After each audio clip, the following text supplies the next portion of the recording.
పవిత్ర పిల్లల కోసం చివరి క్షణాల్లో గొప్ప ప్రేమను చూపిస్తూ ఆ త్యాగాన్ని చేస్తూ ఆఖరికి పవిత్ర కోసం మరణిస్తూ వచ్చేసిన చంద్రకాంత్. 6 ఏళ్లుగా ప్రేమించుకుంటూ ఒకరినొకరు ఎంతో ప్రాణంగా చూసుకుంటూ వచ్చేసింది ఈ జంట. అయితే పవిత్ర ఎప్పుడు షూటింగ్స్ కి వెళ్ళినా తన చుట్టూ ఉండడమే కాదు, తనని విడిచి క్షణమైనా ఉండలేకపోవడంతో తనతో కలిసే నటిస్తూ వచ్చేశాడు సేమ్ సీరియల్స్ లో. పవిత్ర బ్రతుకున్నన్ని రోజులు పవిత్ర కోసం ప్రతిదీ హెల్ప్ చేయడమే కాదు, పవిత్ర కోసమే మొదటి భార్యని వదిలేశాడు. అలానే పవిత్ర కోసమే ఫ్యూచర్ లో కూడా తన కలలన్నీ కంటూ కనిపించేశాడు.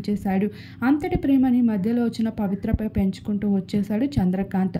అలానే పవిత్ర పిల్లల్ని కూడా తన పిల్లల్లో చూసుకుంటూ రావడంతో పాటు వాళ్ళ అవసరాలన్నింటినీ తీర్చేందుకు అన్ని ప్రయత్నాలు చేస్తూ కనిపించేవారు.